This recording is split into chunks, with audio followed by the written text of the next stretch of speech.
Today we're going to discuss what's involved in restoring a knife. This is a Schrade Walden, and according to the markings, this knife was made prior to 1946. When I received it, it was all tarnished. The blade had chips all up and down it. And first thing I did, took some Fritz metal polish with a microfiber towel to clean it up. That's what I like to use these two products.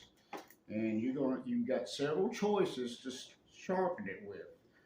If you have been doing it a while or you only have a stone, this is a 220 1000 Norton stone, or I put this on the Elite Precision Adjust from Worksharp, which I like really well. And Worksharp also has the guided system, which it tilts to go if you have a blade that's curved at the end, such as this one, and it comes with a hone. So I did all of that and put the KLP knife shield on the blade after I was through. If you've got a folding knife or out the front, I recommend their oils really well.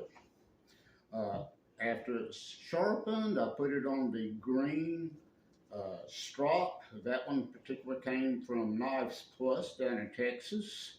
And I like to finish it off with the Huxtable strop. It's buffalo leather, and it does not have any compound on it. And as far as the wood handle, I polished it up with Mother's Carbon Wax, which I think is a great product. I think if you do these steps, take your time, you'll be happy with the results. Thank you.